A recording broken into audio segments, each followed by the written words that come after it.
This episode we are sponsored by Buy Small Press Online.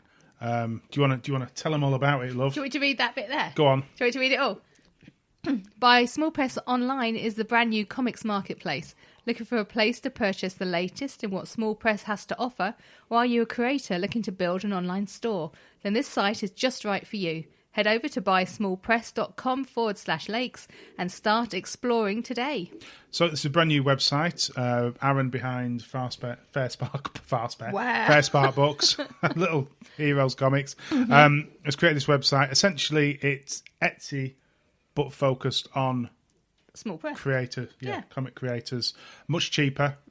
Versus hardly any money has to go to the website, so that as a creator, you're keeping the majority of the pennies. Yeah, which is good. Yeah, very easy to use and very easy to navigate. Yeah. So if you're interested in signing up as a creator, get on there. But if you're just interested in finding some comics, because it can be hard to find small press comics in one place. And at the minute, we can't go out and do a comic show. No, so you're not going to find. I mean, all these people, you'd find at a Comic Con, and you'd be able to browse. It's like having a Comic Con just to look at on your computer.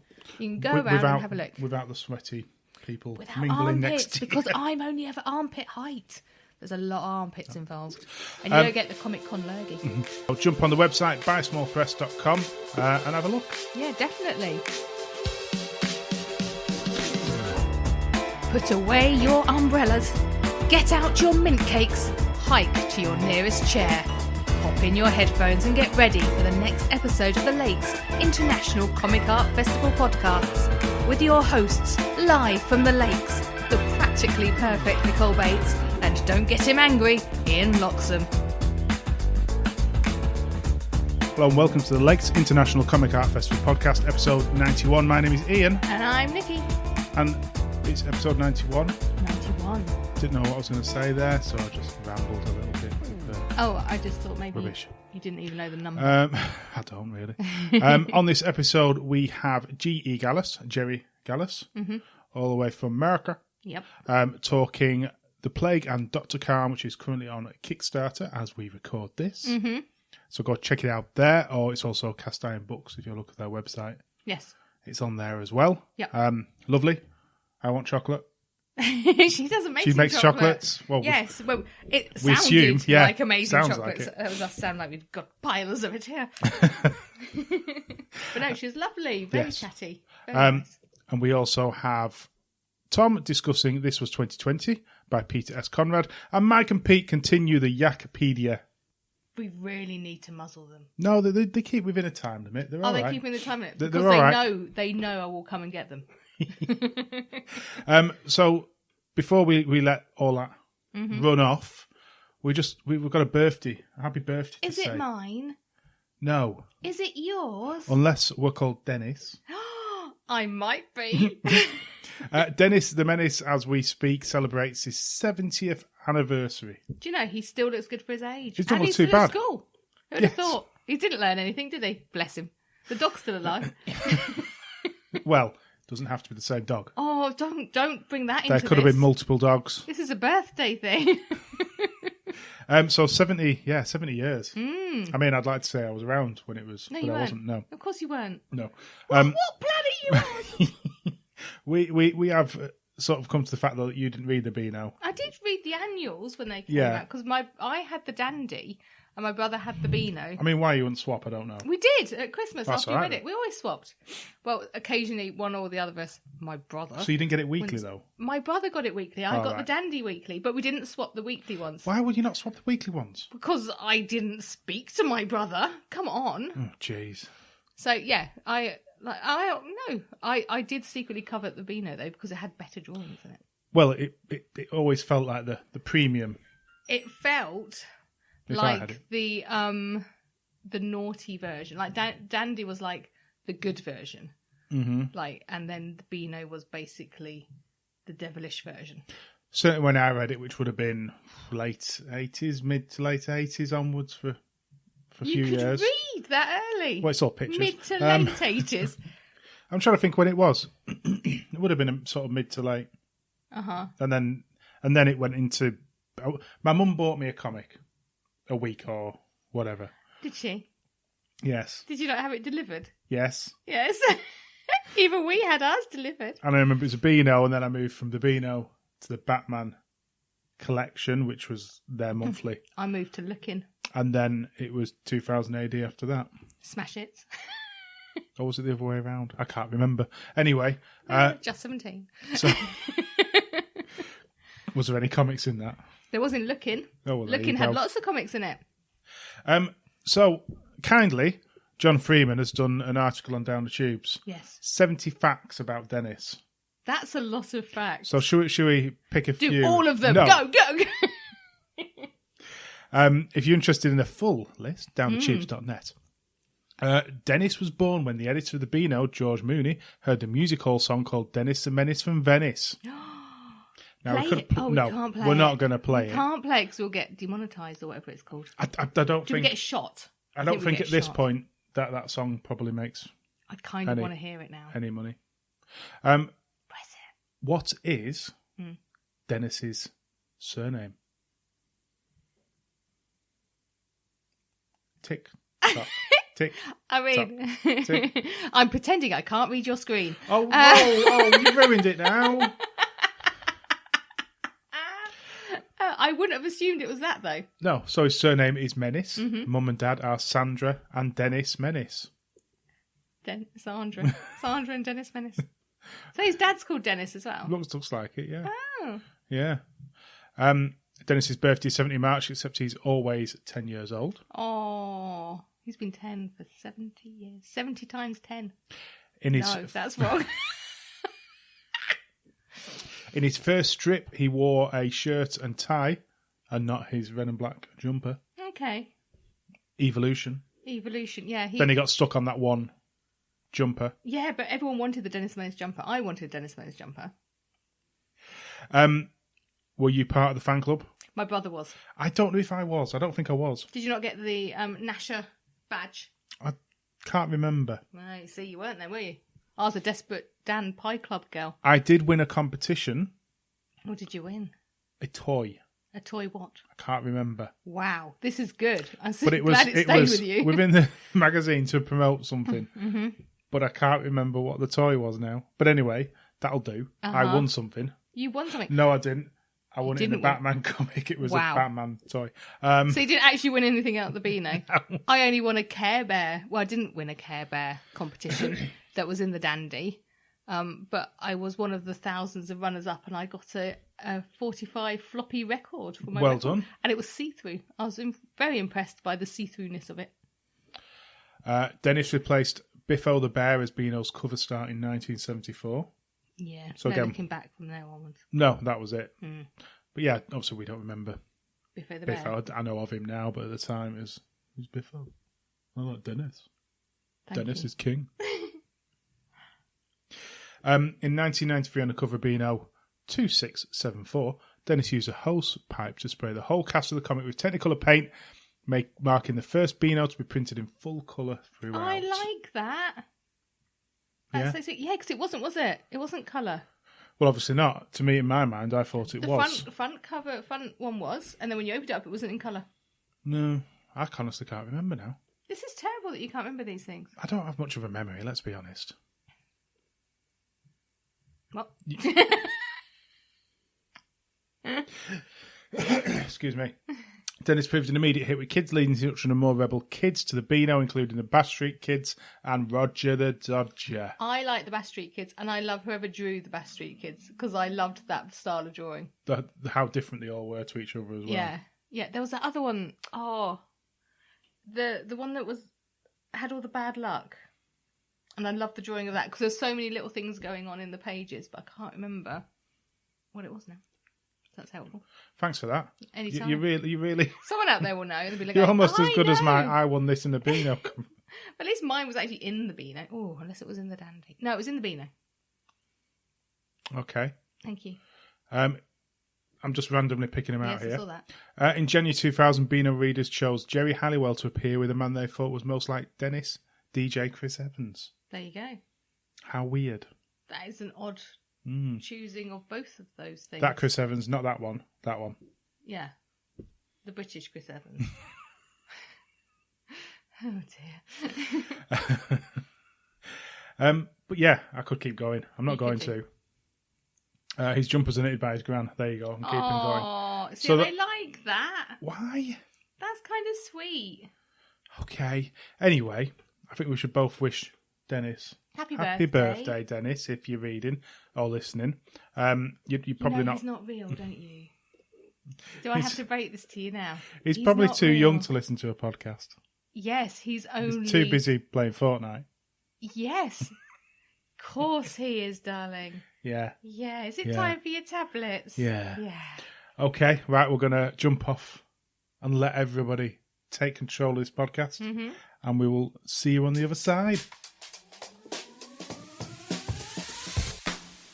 It's his comics that smell, not him. Prepare for all the small press goodness that he can squeeze into 5 minutes. Your host, Tom, Scratch and Sniff Stewart.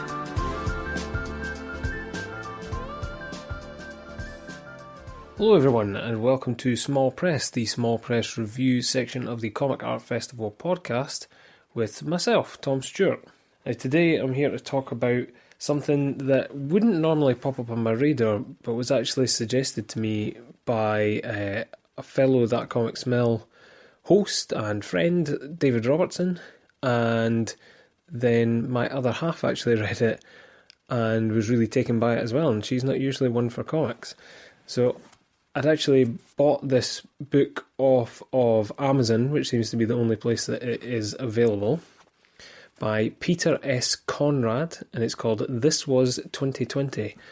Now, the reason I say this wouldn't normally pop up on my radar is because I'm not one for reading diary comics of the past year. I'll read diary comics, but the sort of 2020 diary stuff, all the COVID stuff and everything, it just popped up out of nowhere. There was loads of people taking part. There was so many different strips.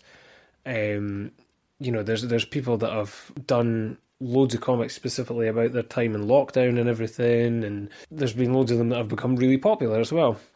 And that's all fine and well, but the way I saw it, personally, I was living in it, so I didn't need to read somebody else's experience of it. You know, it's bad enough trying to go day to day without having to keep up with it up to date of somebody else's stuff. But the fact that I came to this kind of after the fact, and my other half, who isn't really massively into comics herself, and she's not really into like staying up to date with the news or anything like that either. The fact that she found it intriguing was something, so I gave it a look.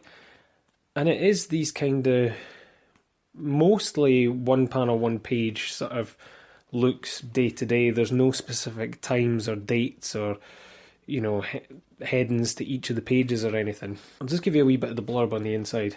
It actually starts with an opening just saying, to everyone who had an interesting year. Every January, or at least some Januaries, I send out a comic about what happened during the previous year. It is what I do instead of a holiday card.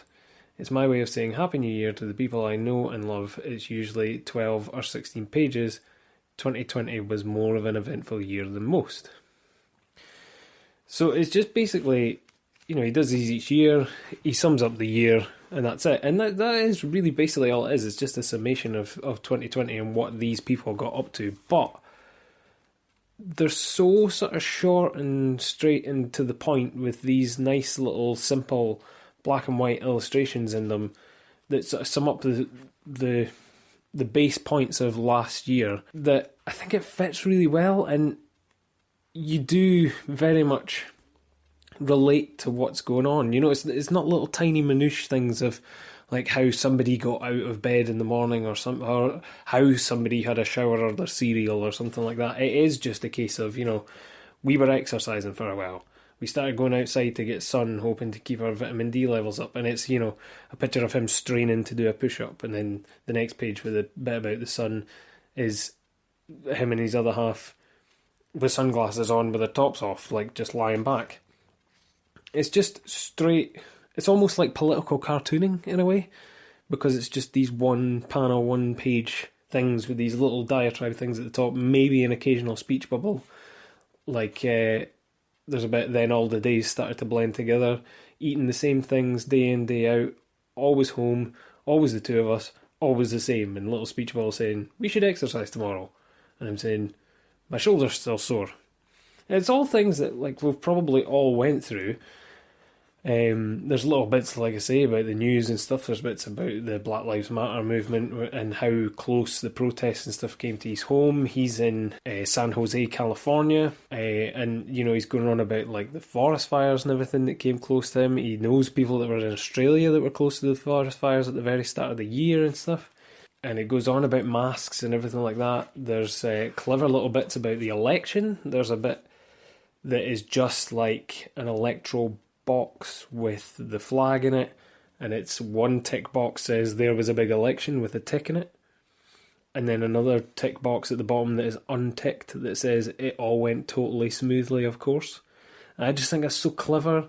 It's such a tiny little thing that, it's a bit of sarcasm, it's a bit of humour, but it's also showing the thing of like, it didn't go smoothly by not checking the box, and then it's got a bit at the bottom. Due to a chain reaction of post office mix-ups, it was weirdly difficult to get my ballot. It's just nice, astute observations. With it being America as well, there's things about guns and everything in there as well that were actually, believe it or not, really quite funny. Very scary, but really quite funny. It's not long in the slightest. It's only about 80, just over 80 pages. Nice sort of A5 kind of size, well maybe just a bit bigger than A5. A nice cover, very sort of soft shell sort of cover to it. Nothing on the spine, just a black spine. Nice sort of striking yellow and purple band at the top where the title is This Was 2020, and it's just them in masks loading up into an RV, which you find out a bit more about. There's stuff to do with family and everything in it. I was really just taken with it. It's a breeze to read. It's really quick. You get through it in, I don't know, less than half an hour if you're a slow reader like myself. There's little bits with maps and everything. There's nothing much to it. So there's nothing much to sort of critique on it either, because it is just a case of, this guy's put these simple little illustrations down, these little bits of information. He's not trying to break barriers. He's not trying to do something inventive, or he's not trying to change the medium or anything with what he's doing. He's not trying to get some big mass message across. He's just letting you know where they were and what was going on, but in such a broad spectrum that it doesn't seem like it's coming across as everybody look at this, look at this, look at this. And he's not trying to get across of like, we're all in this together or anything like that. He is just really summing up like, this is what I did, and I feel like some other people may have been in this sort of circumstance. Really nice, really interesting. Ends on a very sort of familiar note of going into the new year of 2021 with him and his other half in bed. And funnily enough, a comic that actually ends with just a big page saying "The End," which I haven't seen in a long time. Just one big page, really smack bang in the middle, "The End." I really thoroughly enjoyed this. It's only like £6 or something for this on Amazon. Like I say, it's the only place that I could kind of find it. He does have a website. If you look up Peter S. Conrad Comics on Google, you should be able to get his website, but his website doesn't have anything on it except from his ghost writing logo and an email address. So I'm assuming if you wanted to get any more of the comics and wanted to do it directly with himself, you'd be able to contact him through the email address. But it does actually say at the back of it, printed in Great Britain by Amazon. So I'm assuming it's like a print-on-demand type thing when you order it. But like I say, I got it for £6 through Amazon, got it the next day. Really worth it. If you're a fan of the sort of logging of 2020 and the quarantine/lockdown effects and whatnot, then you'll enjoy it. If you just like straight to the point, easy-going comics and strips, then it's right up your alley as well. I think this is a good one to have on the shelf, and probably one of the best records of that kind of strange time, and it'll be a good reflection point probably in a good decade or so just to go back to it, and that'll give you the good old brushstrokes of what happened. So make sure and get your copy on Amazon. Peter actually does have other comics that are available on there as well, so make sure and click on his name on Amazon. You'll get a list of all the different books that he does. I think there's like 4 or 5 of them that are up there. You can also find him on Twitter at Vidrio Cafe, VIDRIOCAFE. I think his pinned tweet at the top is actually how to get This Was 2020. Great comic, really enjoyed it, really straight to the point, lovely. And just to give you a little more comics that you can get your hands on, there is a ton of Kickstarters going on just now, so if you'll give me a second I'll go through them. At time of recording, there are 3 days to go on The Nerds Who Haunted Themselves Outstanding in Their Field. The Haunted Nerds make their Kickstarter debut with a collection of gag and pun-filled comic strips. Stewart Mulrain did this collection of gag-based sort of 4-panel strips, not dissimilar to the sort of Penguin things with the ghosts that he's done for The Nerds Who Haunted Himself, the podcast in which he runs with his friend Andy Hanks. They're really good gag-based strips, sort of bad dad joke type things, but they're really funny. And I like Stewart's cartoony, ghosty figures with sort of glasses and beards and stuff. It's really good. So check that out, The Nerds Who Haunted Themselves Outstanding in Their Field. Also from Cast Iron Books, a newish publisher who had a great graphic novel comic called The Future. They also have a new Kickstarter running at time of recording, has 18 days to go. The Plague and Dr Caim, a dark comic graphic novel about the 17th century plague doctor by G.E. Gallas. The Plague and Dr Caim is a 112-page full-colour original graphic novel from acclaimed creator G.E. Gallas, and it is the latest project from the new independent publisher Cast Iron Books. So check that out. There's a nice little video of it at the start that gives you more of an insight as to what that is. And keep a lookout coming very, very soon from the aforementioned Penguin presents Burnout. The Penguin return with Burnout, an all-new collection of fun-filled and critically acclaimed Penguin comic strips. I love Alan Henderson's stuff. The Penguin series are great. You can follow them online and everything at Penguin on Twitter, and I think Alan still has a Tumblr that's going. But make sure and save that on your Kickstarter so that you get a notification for when it goes live.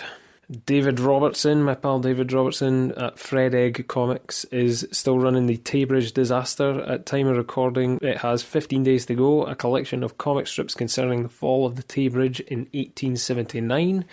That is going like gangbusters. Make sure you get in there. This is going to be, I think, one of the most important comics of 2020, if not all round, certainly in the small press. It's such a great and important piece of history that you really need to find out more about, and Dave's done such a great job of encapsulating everything that happened and around it and putting it in this really nice letterbox size, soft cover comic. It's really, really great. Also, at time of recording, it only has 67 hours to go, so make sure you get in there. Is Blatt by Matt Greaves, Blatt issue 1, the first issue of a new one-man anthology series by Matt Greaves, creator of Chick McFits.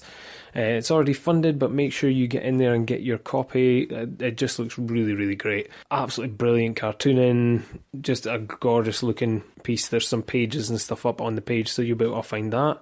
So make sure and get in there. Blatt issue 1 by Matt Greaves. And lastly, the last Kickstarter that's still going with 10 days to go, Simon L. Reed's Oven. An absurd comic about the impact of ovens on people of a small town. Absurd, surreal, something. A graphic novella by Simon L. Reed.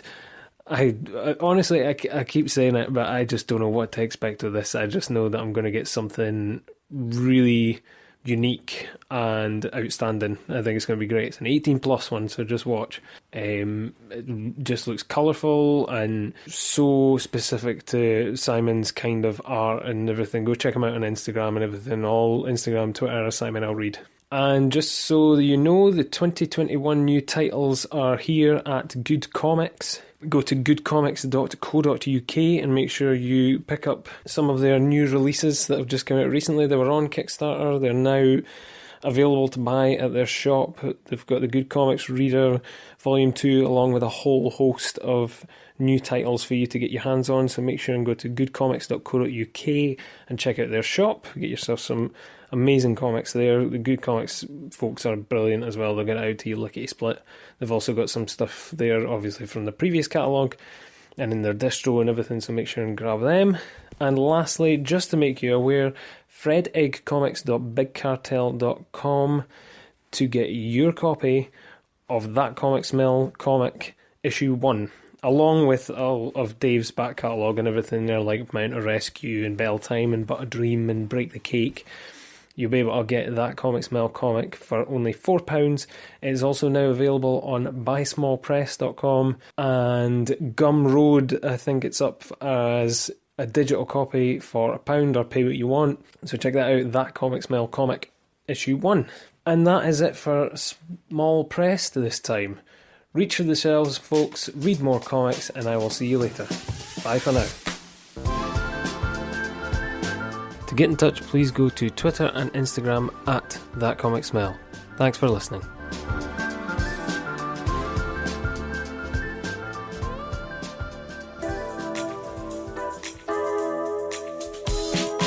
Buy Small Press Online is the brand new comics marketplace. Looking for a place to purchase the latest of what Small Press has to offer? Are you a creator looking to build an online store? Then this site is just right for you. Head over to buysmallpress.com/lakes and start exploring today.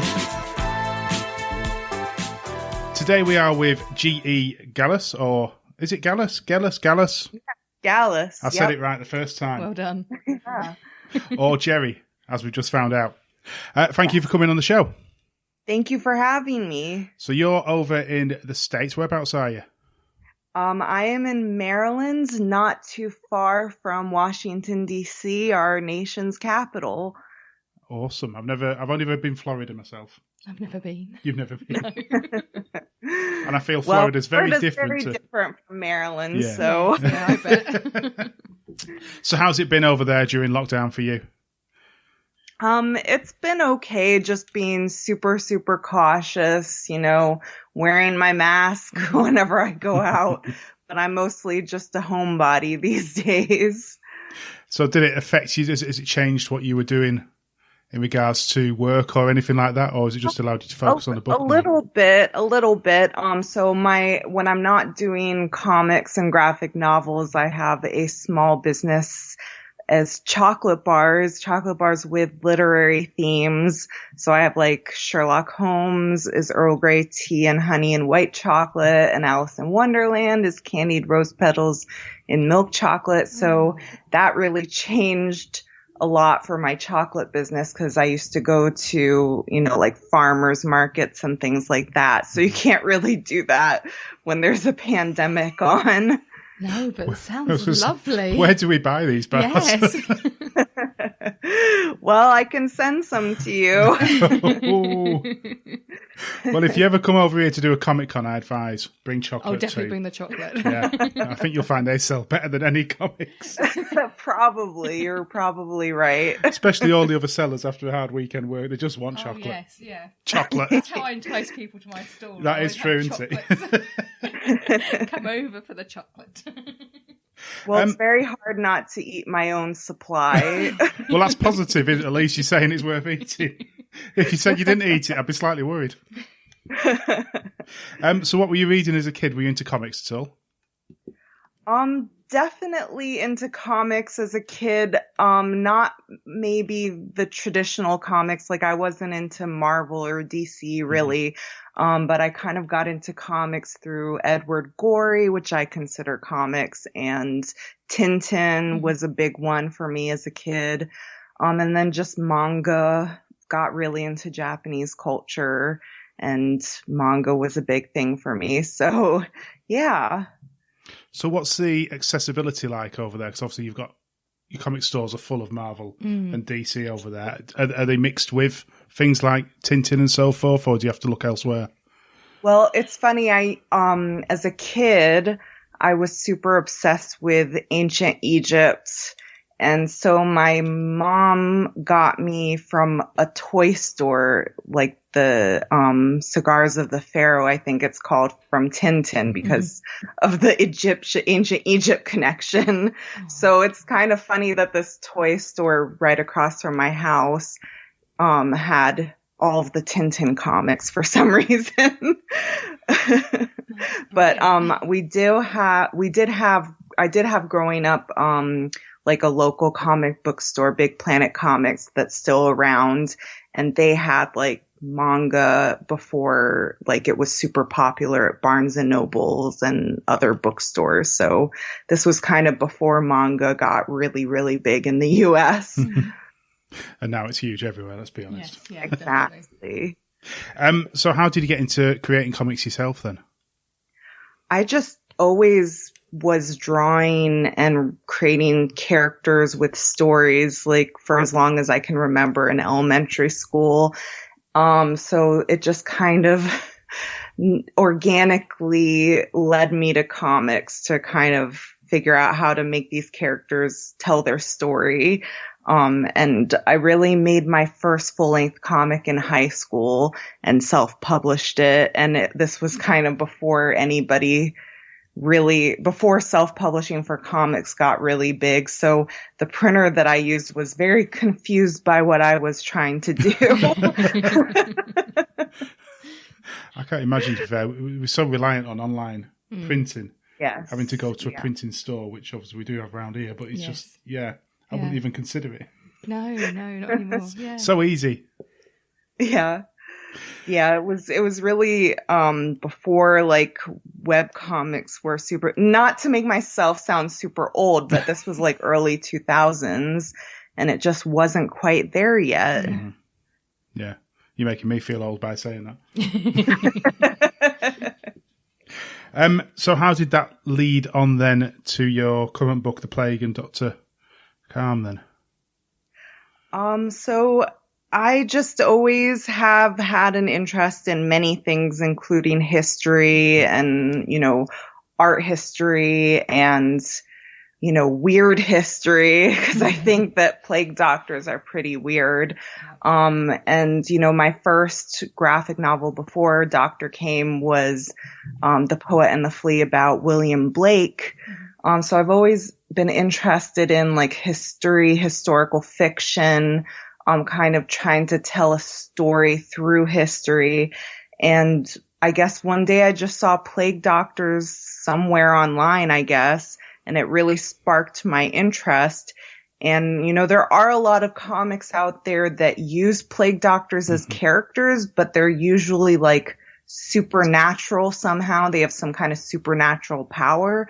So I really wanted to like strip back the plague doctor to its origins and like tell a story that showed the reality of the plague doctor, how they treated their patients back in the day, and like the kind of finding humor through the reality. So what sort of research did you do then?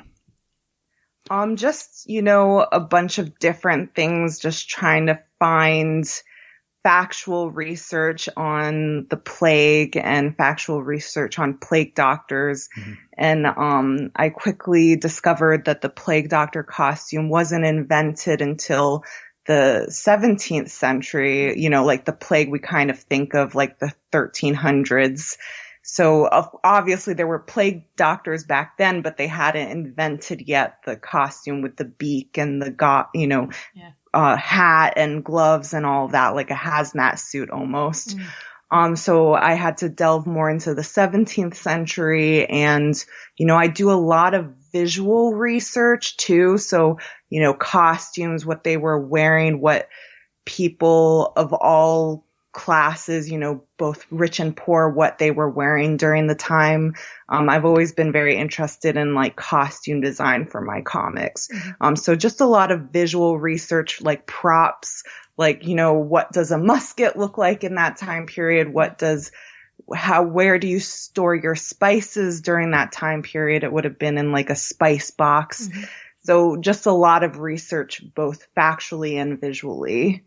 Is there anything that you found out that particularly surprised or shocked you? A lot of things, because the treatments were so bizarre, and I guess they really thought that it would help, but they couldn't have helped. The treatments couldn't have helped that much. Like bloodletting and leeches were really the top two, which I can't imagine would have been very good to treat the bubonic plague. No. And like other things were ground up emeralds. I mean, I don't think it would be very good to digest for the digestive system. Ground up emeralds couldn't have been good for you. And other things were like putting the anus of a chicken on the bubo. Yep. And it's like, why? Yeah, who even thought that would help? That? It sounds interesting, I suppose. That's it. And that must mean it's real. Must do something. So have you ever visited the UK to sort of look at the history as well? Yes, I've been twice now. Of course, I want to come back because there's so many interesting things. But I've kind of done a little bit of Blake research. I've done, lots of different historical research, going to lots of different museums and things like that when I've visited. Yeah, it shocks us, I think, sometimes if you go to a certain place you never visited before, down weird alleys and the odd stories. It's odd what happened in our past, that's for sure. So we've just had a cat fall off the table. That was quite funny. No, I was wondering what that was. Head first. She was too busy rubbing herself on the side of the table. She just fell off. Oh, no. Too much smelling potions, that's what it is. So the book initially was with Unbound. What was the process there and what happened in regards to it moving away? Mm-hmm. Well, it's been a very complicated journey for Dr. Caim. So like one day I kind of discovered Unbound and, you can submit your book to them. And I was like, well, they have graphic novels, so why not? I'll just see what happens. And that's how I found Lizzie Kay, who was at the time the editor of Unbound for their graphic novels. And she ended up leaving Unbound and creating her own publishing company. So technically the Plague and Dr Caim is still part of Unbound, but it's, it's like a collaboration between Unbound and Lizzie's publishing company, Cast Iron Books. So yeah, it's really exciting because I wouldn't have found Lizzie, that was just a fate or a chance to have connected with her. And, we have a lot in common and we really are on the same wavelength in a lot of things. So she was kind of the perfect editor/publisher for my work. And with Unbound, it was certainly a lot of constant publicity and promotion to try and get to your target over a period of time. Have you got any advice for people considering, not necessarily Unbound, but certainly Kickstarter or any other forms of generating finance to the books that you can give? Sure. Yeah. I mean, it's kind of like another full-time job trying to crowdfund anything. And, I've been basically just building a social media following for many years now. So you really just kind of need to try to build a following, get fans, and hopefully they'll, support your book when you're crowdfunding it either on Kickstarter or wherever. But it's really like a full-time job trying to contact people and get the word out and get people to help you spread the word and all of that good stuff. So it's definitely a process. It's not something to just say, oh, it's going to fund itself. No, you have to work at it. Definitely. Yeah. Anything in particular you found challenging? I mean, for me, the most difficult thing is just waiting and the wait for trying to be patient that it's going to be funded and you just have to be patient. Especially the Unbound route. You sat there for years almost, some books, aren't they? Yeah, they can be. Yeah. But even a Kickstarter, because it's a finite amount of time, it's very nerve-wracking. Yeah. I know that we will most likely reach our goal, but it's still oh no, what if we don't? So I find it very I get very anxious whenever I have a Kickstarter on. So have you done Kickstarter before this then? Did you do that previously? Yes. Yeah. So I've done it a few times, both for my self-publishing some graphic novels and to help my chocolate business. So I'm no stranger to Kickstarter. Okay. It's something you're considering maybe I'm down really the line. anxious as well. So I can I'd imagine. be terrible. You'd have to take everything away from me if I did that. And how's the Kickstarter working then with Cast Iron Books? Is it yourself doing the majority of the work, or is it a collaboration on that side? It's definitely me for the Kickstarter, Lizzie has definitely been a huge help. But as far as making the actual book, it's mostly been me. And maybe it's shocking to Lizzie a little bit because, I put everything in InDesign, and I guess she usually does that. So maybe I did more work than other artists have in the past. And just the fact that I was on time with my deadlines, I think is also kind of shocking. I'm a very reliable artist. I'm very diligent in my work, and I'm not the kind of artist that procrastinates and then is late. Mm-hmm. So I think that's kind of a shock to editors and publishers who are kind of assume that an artist is going to be late no matter what. How did you go about your conventions as well? Did you do comic conventions as well as selling your chocolate over there? Oh, yeah, definitely before the pandemic. Yeah, before the pandemic. Yeah, I mostly go to Small Press Expo, which is a big one here. That's really only about 15 minutes to a half hour from where I live. So that's super convenient. And then I also do a lot of zine fests. DC Zine Fest is one of my favorites. And I've done Brooklyn Comic Arts Festival. So, I try to get around. I'm hoping that maybe I can get to Thought Bubble this year if it's on. Yeah. If it happens. Yeah, well, it should do. Hopefully. Fingers crossed. It should all be all right by then. Yeah, we're looking good at the minute. Well, and there are 3 other artists from Cast Iron Books who will be at Thought Bubble. So it'll be nice to have the 4 of us there. And hopefully I requested to be next to one of them. So hopefully we'll be kind of together at the convention. Who? Well, my friend Sierra Barnes, who lives very close to me, so we might end up going together. Yeah, that makes sense. Definitely. And then I think Tom Wood, as I forget everybody's names, Tom Woodman, I think, is going to be there, who is the writer of Future. And I think Lyndon White as well. We love Lyndon. Oh, Lyndon's lovely. Yeah, for Candles. Yeah. So we're all being published by Cast Iron Books is pretty exciting. Yeah, no, that's good to all be together and work as a group almost. It's, makes it more fun for the bar later on. Absolutely. So where do you want to go after this book then? What's your plans for the future in the comic world? I have so many works in progress. It's kind of insane. But I have one that I'm working on that I think Lizzie is very excited about. But I don't want to spoil too much, but it's kind of a film noir, a comic noir. Sounds interesting. Yes.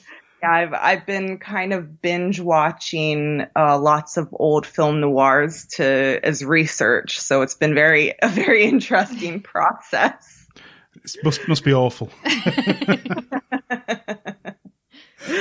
And of course, I want to get back to The Poet and the Flea. It's a trilogy, and I've done Volume 1, and Volume 1 is finished, and Volume 2 and 3 are pretty far along in their process, but obviously I want to really get to work on them. They're definitely not finished yet. Oh, the creator's life is never done. No. Exactly. Sure. It's a long process.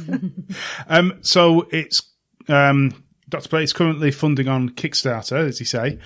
When does that stop? When does it all close down? I believe April 1st, April Fool's Day. Right. Brilliant. Well, we'll get a link in the show notes for that. If you're interested, go and check that out. We've read the book ourselves. It's very interesting, I must admit. It's a different style. to what we're sort of used to in a comic, but it's really enjoyable, and it is like a bit factual, but the comedic side is fun as well. Yes, yeah, definitely. So, good work, well done. Thank you. And if they want to read more about your other projects, what's the best place to look? Just my homepage. It's gegallas.com. Nice and simple. Yes. Brilliant. Thank you so much for your time. Thank you so much. And good luck with the Kickstarter and future projects. Thank you for having me. This was a lot of fun. Thank you now. Yaka Yakapedia, Yaka Yakapedia with my cat. Yaka Yakapedia, Yaka Yakapedia, Yaka Yakapedia with my cat.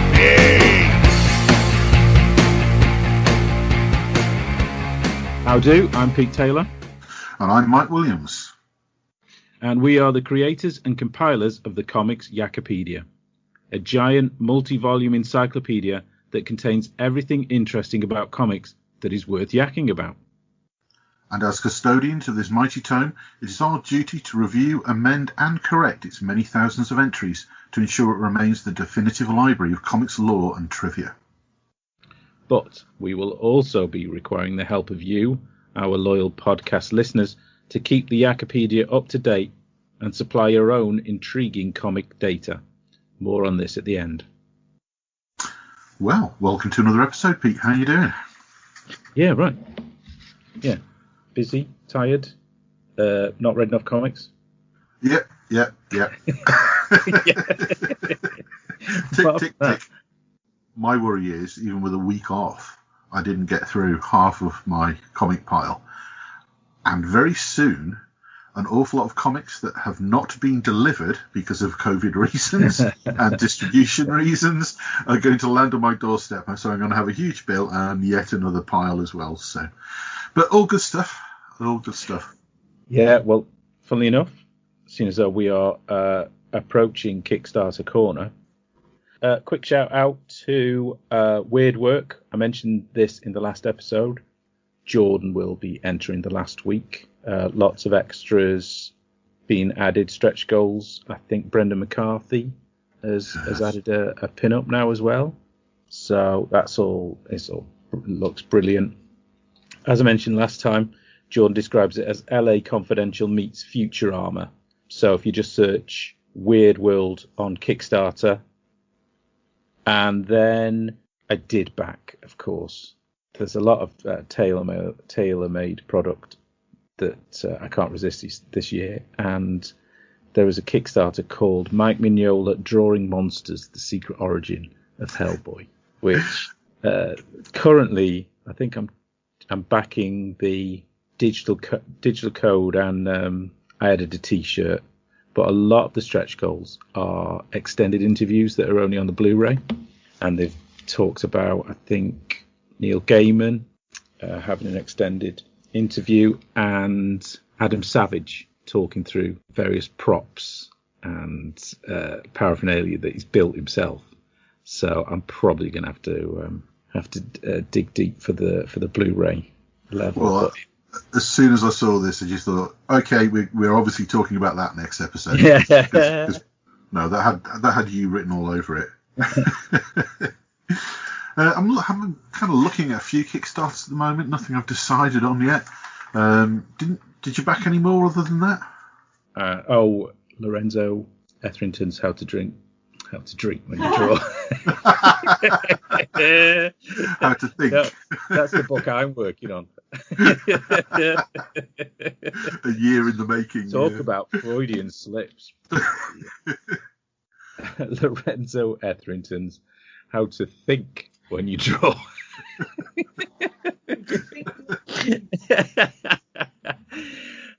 Book 4. I love those books, so I've backed every one of them, and they're absolutely fab, full of just great observations. And yeah, it was a big week for Kickstarters. I suppose going on to the first of the entries, Kickstarter related. I've got an entry for Blazer, which actually only finished in February, I think, on Kickstarter. and it's quite quickly going to get into backers' hands in April, and then straight into retail. It was the brainchild of Steve McManus, so 2000 AD ex-Tharg. He was involved in Valiant and Action, Battle Comics as well. And basically Blazer is a homage to that 70s era of British newsstand comics, I guess is what you'd class them as. It's published by the 77 Comic Crew, which I had the pleasure to interview Ben Cullis, aka Bensky, earlier last year. It felt like so much longer ago. It really does. Last year stretched weird. And they've really gone from strength to strength in what they're publishing. But the story of Blazer really is pretty convoluted. And I think you'll like this one, Pete, actually. You'd like the background to this. Steve did a novel called The Sheerglam Conspiracy. And it's basically a humorous take on the world of competing 1970s British comic publishing companies competing against each other. It's Good Enough Publications versus Tartan Editions, and I think most people see the sly nod there to the real publishers of the time. But within the novel, there is a fictional comic that's launched called Blazer. And Steve kind of did a lot of work around inventing what the various strips in that imaginary comic would be, even to the point of kind of mapping out the first issue, the first episode of each one of these strips. So he kind of got persuaded by Ben to actually publish the imaginary comic from an imaginary comic publisher for real. John Freeman's DownTheTubes.net. There was a great review by Colin Noble on Steve's book, so that probably explains it better than I could, because I'm not 100% that I got all of that right, but I think it's just a great premise. Yeah, sounds cool. It's just so authentic as a 1970s British comic. It's absolutely spot on. They were very nice to send us a review copy. And there's 5 really good strips. I mean, the whole aesthetic is absolutely perfect. And the choice of stories as well is kind of it's almost a combination of all those kind of 1970s comics. There's Godwin's Law is like a Burma set World War II action story.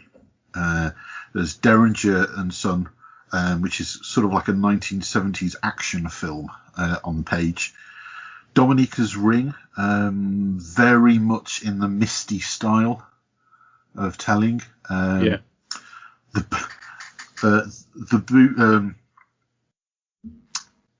Boot Room Boy. It's kind of Roy the Rovers-esque, and I'll admit, I'm guessing it might be the same with you, Pete. I never read any of the football ones. No. The artwork is spot on Roy the Rovers, and I think that's and it's a ridiculous story. It really is. It's almost got a bit of 70s sort of pseudo non-PC-ness about it as well, and that kind of made me laugh. And then there's the Sheriffs of Nottingham, which is kind of like a body swap thing that it feels Future Shockish. It could have been lifted straight out of 2000 AD, but it's not like a Future Shock. It's a continuing thing, and they're all continuing stories. So it's the first issue of Blazer. And then again, there's another background story as to how this comic has been rediscovered now. They were all, they were kind of accidentally found. The style and the tone is just spot on. For what it's trying to achieve, it kind of is. It brought a smile to my face reading it, and I think you can't ask for more than that. It was, I mean, even the way that they've got the artist and the writer credits, it's basically like, like the 2000 AD style. Right, yeah. It's spot on. I mean, it's Steve McManus we're talking about here. I think there's a lot of love for this kind of reminiscing around that era at the moment. The 77 Comic Crew, they really latched onto that with the Facebook group, which is really active. And it's a lot of old gits around our age, reminiscing about things. And I think the way things used to be. Yeah, exactly. And a lot of 2000 AD new fans kind of go back to that as well, I think, because it's a great source of origins and everything. But it's a great little publication, and it looks like it's going to carry on in the same vein as like the 77 are continually doing new issues at quite a good consistent rate now. Obviously, it's not as fast as the old 70s of every week you would pay 10p for your 2000 AD or anything, but it's a good rate for that kind of collective comic, shall we say? So so that's going to hit retail after the backers have got it in their hands in April, which again, I like that as a Kickstarter practice. Doesn't always happen. Okay, well, I was inspired for my next entry by your earlier Clint Flicker entry. Oh, right. It put me in mind of thinking of comic book lettering, and it's a great area. It's really intriguing, and there is a book published called The Lexicon of Comicana, and it was published in the 80s by American cartoonist Mort Walker, a writer and artist, probably most famous for Beetle Bailey.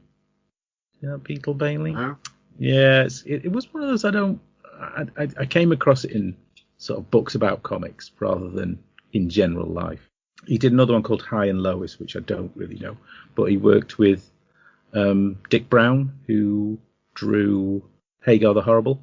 Oh, right. And funnily enough, the strip continues by the son of both cartoonists. The sons have carried on High and Low, apparently.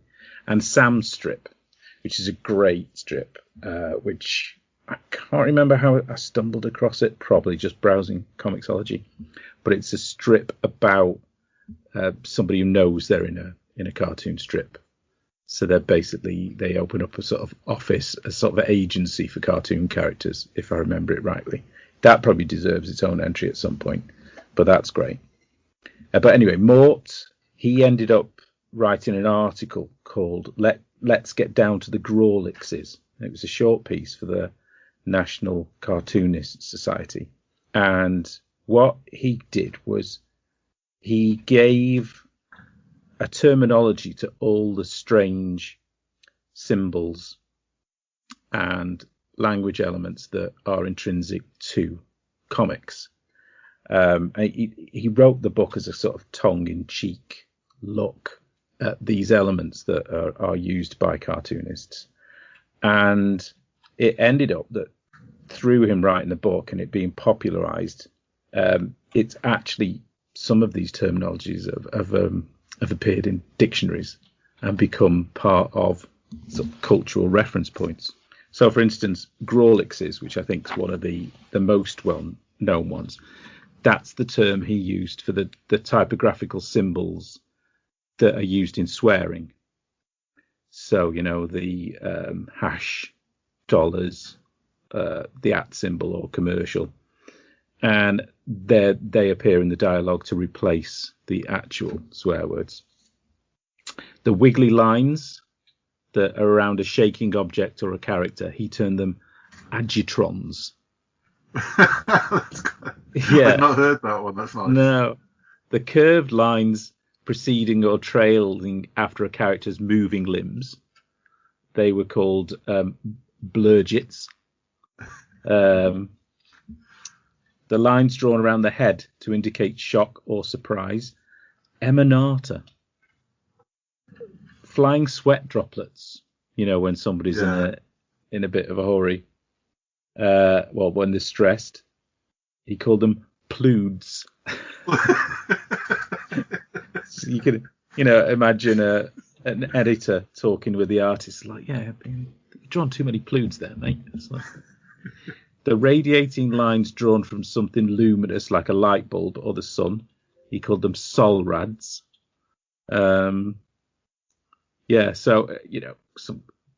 bits of dust that hang in the wake of a swiftly departing character, briffits, with this little starbursts. Oh yeah, little starbursts or circles that signify intoxication, dizziness, or sickness. Squeens. And it's quite funny when I remember when manga started to become more popular, and my daughters enjoyed reading those. There was lots of language elements in there that you didn't necessarily know what they meant. So it's funny that these things you kind of intrinsically pick up through your life. Yeah. But as somebody who creates them and actually puts them down on the page, he's drawing these things, obviously so much. It's a part of his work life that he's actually started to give them a terminology as well. I mean, that also then made me look up some of the terminology that's used in lettering then and now that's not made up so much. A couple of the standout ones that I liked were the three little lines that go either sound of a non-word sound like sigh or gasp. Usually you've got kind of three. They're in current lettering terminology. They're called fireflies. But the other thing I liked, in Portuguese, they're called bigodes de gato, which is cat moustache. Yes. Because they look like whiskers.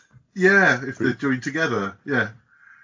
And the dashed lines at the bottom of sound effects or display lettering or titles, the dashed lines are called roach chew, which I thought was cool. So if you've got some of these are sounding like they should be in Viz's Rogers Profanosaurus, though. Yeah. They're so weird and like. Yeah. But the fact that you don't even think that some of these things have names.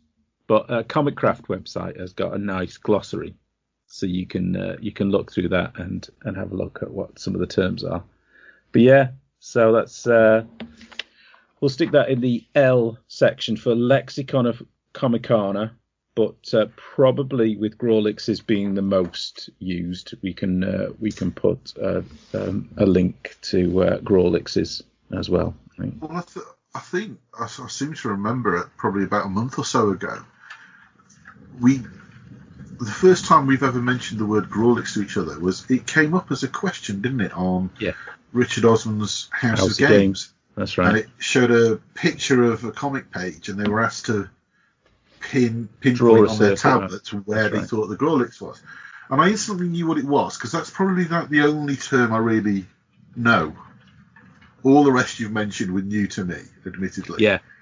But, if that's a general quiz show, so it obviously must be in the consciousness somewhere, mustn't it? It's obviously a word that has been properly used around. The article I read about it, funnily enough, they did mention the extent that some of the terms have got used. There was a 2001 gallery showing of comic and street influenced art in San Francisco, and that show was called Ploods, Squeens and Spurls.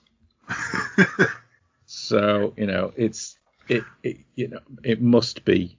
I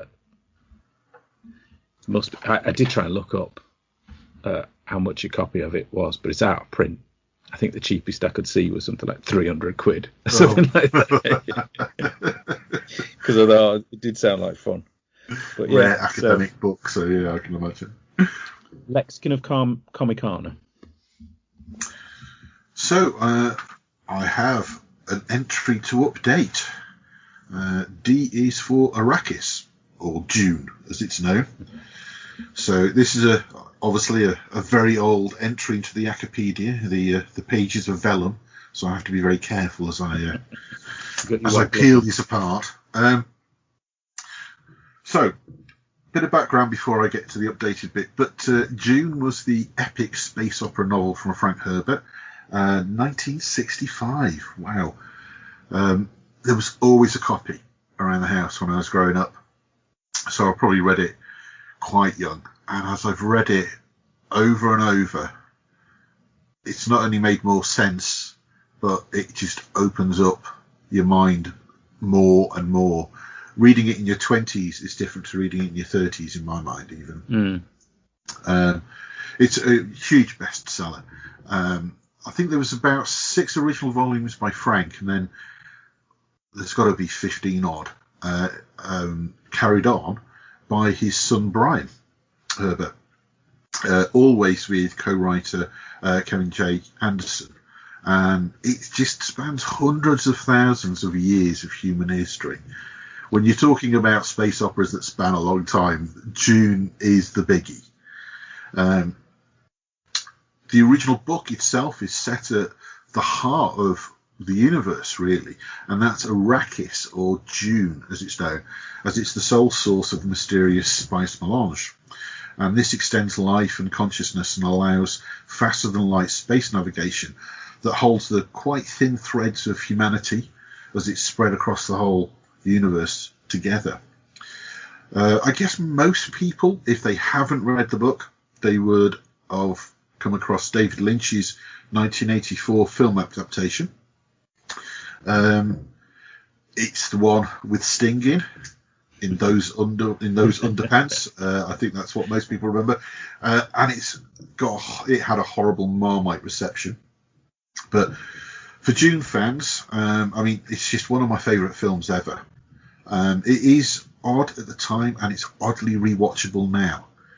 The effects were so out of sync for the time, they're still out of sync now. They just look like it's a weird place to me. Just everything about it. And that's where it had its first proper comic adaptation by Marvel. Bill Sienkiewicz. Wow. I do remember this. I have not got a copy of it. I didn't buy the individual issues. I think they did a collected version, but it was still a British comic-sized floppy. So that must be for the British market only, maybe. I don't know, but I do remember that. There were a couple of mini-series in 2000, 2003 as well from the Sci-Fi Channel, which, although low budget, are surprisingly good. They've got some quite good people in them. And that covers the first 2 books, actually. There's Dune and then Children of Dune. And there is a great turn in it from James McAvoy as well. However, this isn't the first connection between Dune and comics anyway, because before then, comics legend and avant-garde director Alejandro Jodorowsky attempted to take Dune to film in the mid-70s, and this is almost legendary. Massive, massive failure for a huge number of reasons. But Jodorowsky is best known as the writer of The Incal and The Metabarons, which I've waxed lyrical about many, many times on this podcast, and always with artist in crime, partner in crime, Mobius. It was a mammoth undertaking that it just failed when you consider that he was aiming for a runtime of somewhere between 10 and 14 hours was the estimate. And he wouldn't compromise because he only thought that was how you could tell the story properly. We're talking about the first book here. Only the first book. The intended budget of about $15 million was a tall order at the time as well. But there was some really weird sort of creatives that were attached. H.R. Geiger was sort of part of the crew, should we say, for sort of like the concept art and stuff. And Salvador Dali, I think, was pledged to actually play the Emperor in it. I'm not entirely sure who he was pledged to play, but they got Mick Jagger in as well, and David Carradine. So very 70s crowd of people. But the vision he had really was mind-blowing. Mobius storyboarded over 3,000 drawings, and this was kind of unearthed, really. And there was an exhibition that they had.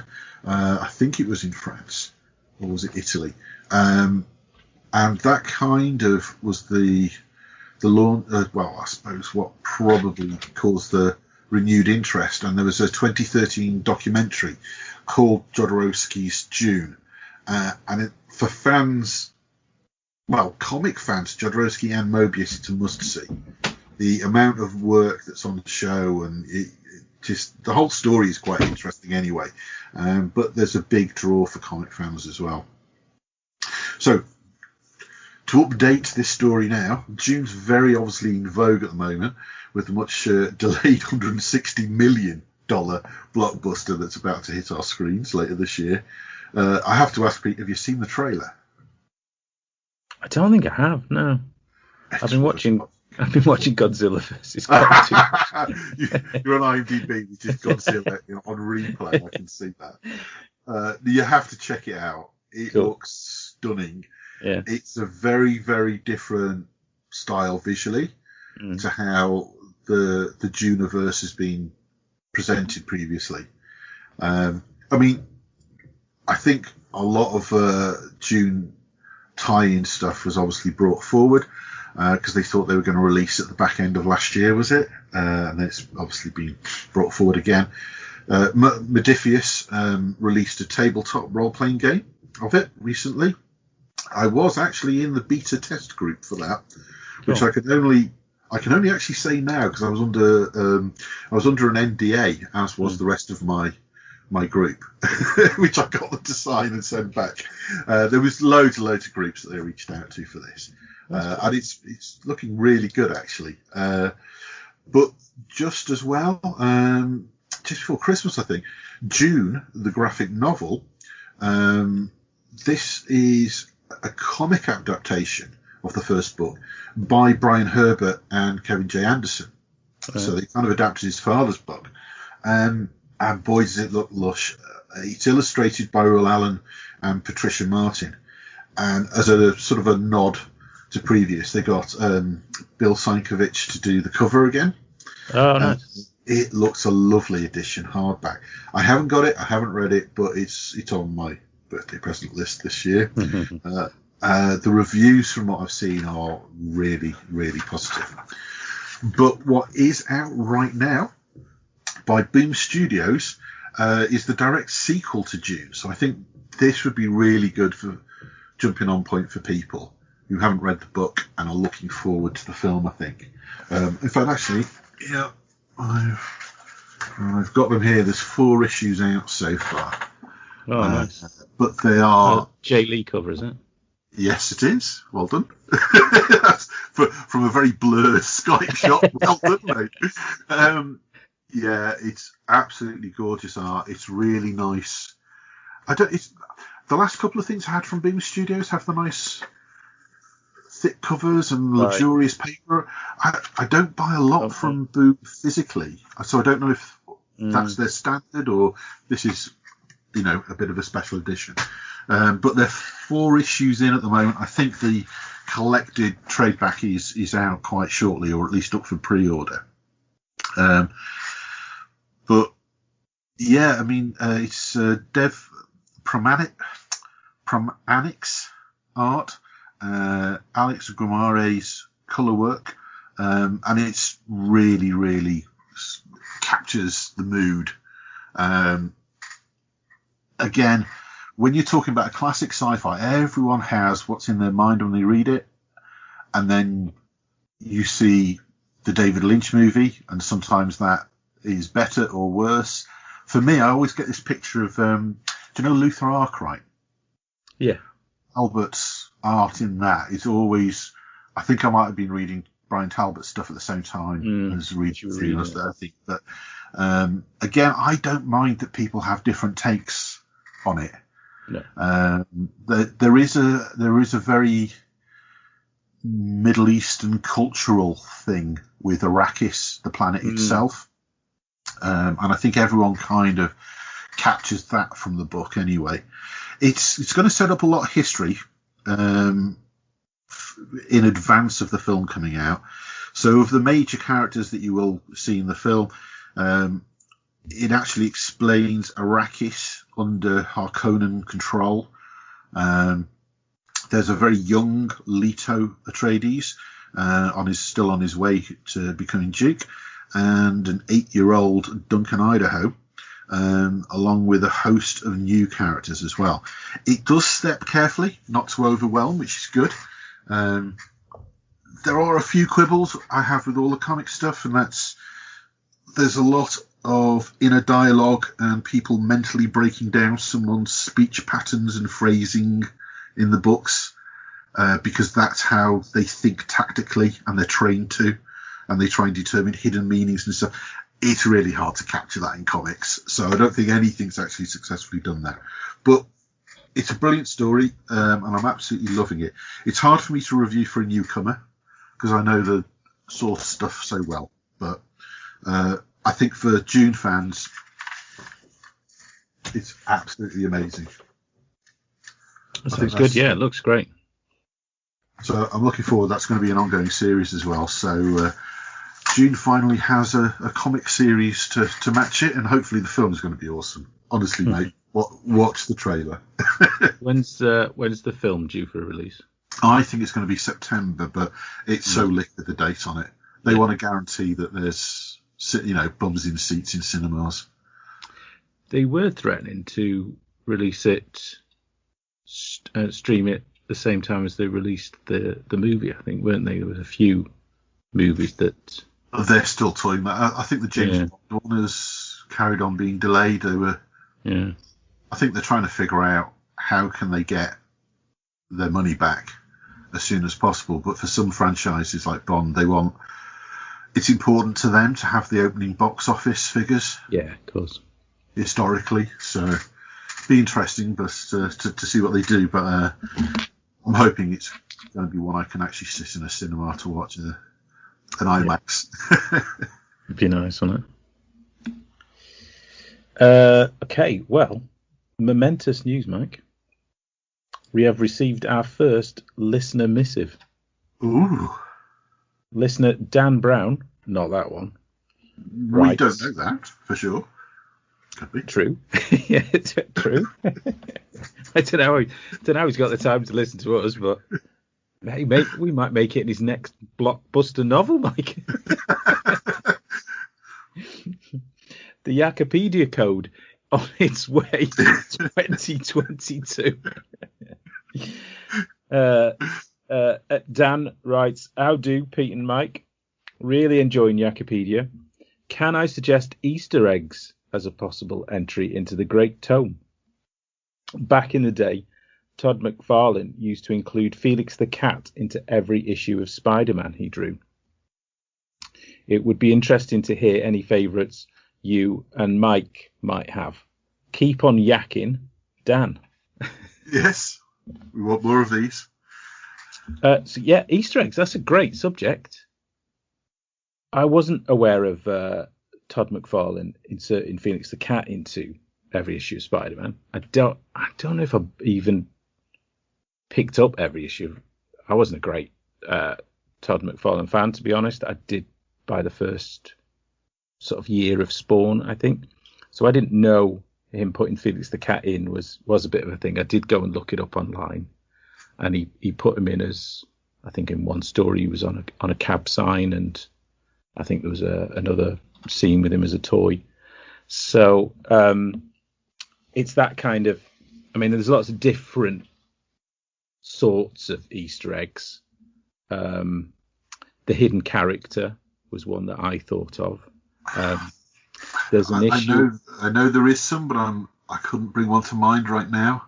The one I thought of straight away was in an issue of Uncanny X-Men, and I found out about this from a book I bought donkeys years ago called X-Men Companion that had interviews with everyone, and I found out that John Byrne drew the issue, but he didn't put this particular character into the background of the panel. It was Terry Austin, the inker, and he had quite a thing for Popeye. So in issue 125, there's a big scene of a kind of Shi'ar, looks like a space ball or some sort of meeting. And on the right-hand side of the panel, there's Popeye, bold as brass, walking across the room, literally right next to Lilandra. And then, if you carry on going to the left on the panel, there's the Phantom Stranger in the back of the image. And I always thought that was great. I thought it's so inappropriate, and I think gets a little frowned upon perhaps nowadays. But I thought that was fantastic. Popeye sneaked into the background of a massive selling X-Men story. I mean, unfortunately, Easter eggs can be a little more controversial. I do remember, I haven't got the details offhand, but I think an editor was leaving Marvel, and the guy who was inking this issue that I was thinking of didn't particularly like this guy. So he snuck in some words on the spine of books in the background that was basically kind of, haha, this guy got fired, good riddance, something like that, you know. And I think they might have had to pulp some of the issues because of that. So you've told me about that one before, but I've got this vague recollection as well of somebody doing something with the actual spines of graphic novels, right? Sneaking stuff on it. Yeah, and people not realizing until they've got like the full collection sort of thing that if you put them in chronological order rather than release order or something, it actually had like a little bit of a picture or something. It was near the sort of thing. Yeah, exactly. But somebody would have done that, wouldn't they? If one of those that jumps around time. I had a 2000 AD is a thing that always makes me think. They used to sneak in celebrity or political personalities' faces in the background. I mean, sometimes obviously they did characters that were absolutely based on, especially, I mean, how many times was Margaret Thatcher in a story? But they had, just in the background, they used to like have really odd things like, that's obviously Paul Daniels or something weird like that. I can't think of a specific one, but I know there was lots that I've spotted over the years. I guess there's all sorts of Easter egg stuff, isn't there? I'm quite happy to do a piece together on that. I think we can ask the listeners to continue sending in their own Easter eggs, and if we get enough, then we might be able to do a kind of Easter egg special. It's one of those, I think, that most listeners out there will be able to think of, something that they remember people sneaking into a panel. So if we get enough, I think this is a gold mine. So we'll contact some of the friends of the show, maybe see if they can supply any, and we'll see if we can do a future Easter egg special. Yeah, maybe around Easter. Oh yeah, that's true. It's coming up. Yay! A themed Yakapedia. Yes, I like that. Yeah, but any Easter eggs you can think of, then please send them anywhere to I've got this written down, haven't I? Here we go. Email us at comicartpodcast@gmail.com. Find us on Facebook, Twitter, and at Comic Art Fest Pod, or use the form at comicartpodcast.wordpress.com to contact us. Cool, that's a wall of information, isn't it? Or thismanthispete@gmail.com. You'll always be able to find a way to get something to us. But yeah, if you can remember anything, or you got a favourite example, send it in. I think that'd be a cool show. Just one big entry. Yeah, no, I'm very happy to do that. That sounds interesting. Okay, well, I think that's probably everything from the good book this episode. So, if you do have anything other than Easter egg suggestions as well, or so suggestions for entries, submissions, or things to review, or just anything you want to ask comic related that you were always afraid to ask, the Yakapedia is here for you. Nice one. I'll see you in the footnotes. Cheers, mate. Cheers.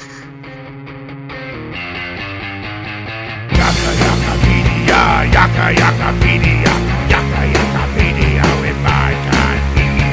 Yaka Yakapedia, Yaka Yakapedia, Yaka Yakapedia with my God. Okay, just a couple of pieces of festival news. Mm-hmm. Do you want to do the first one? You've doing it. Okay. Do it.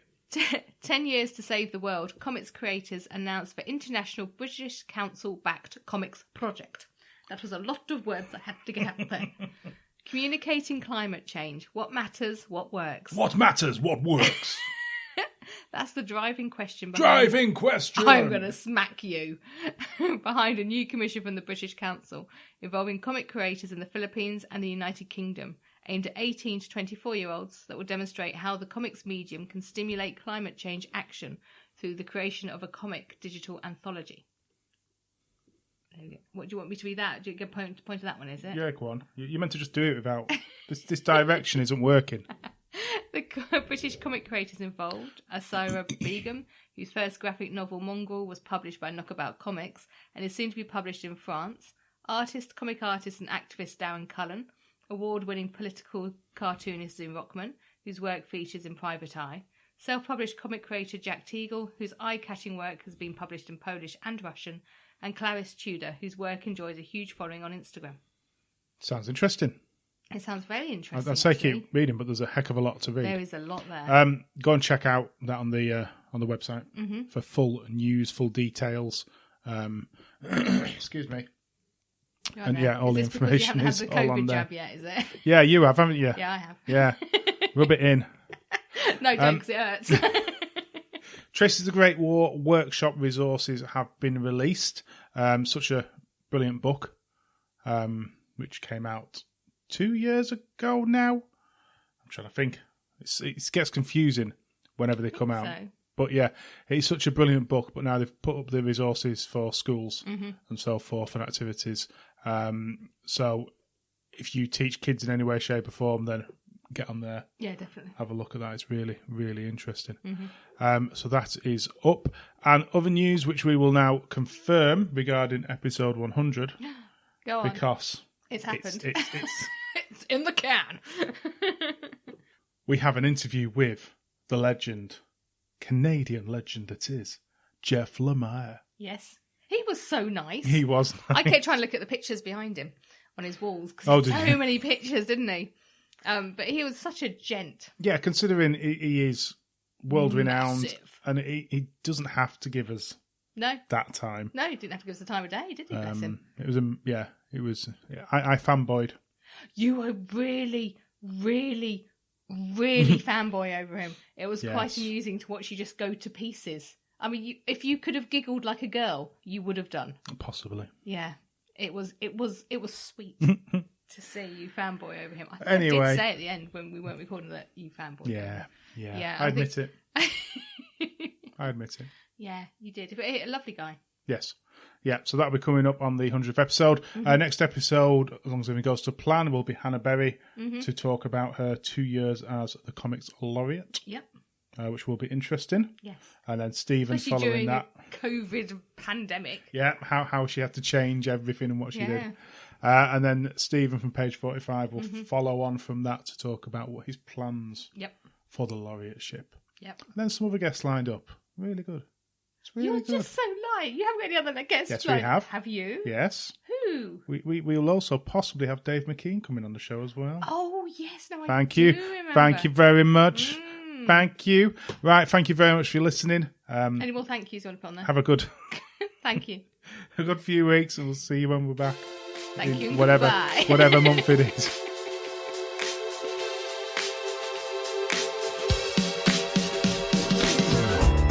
Thank you for listening to my dulcet tones and their northern ramblings. Find out more about the Lakes International Comic Art Festival at comicartfestival.com and find us on Twitter at comicartfestpod or online at comicartpodcast.uk.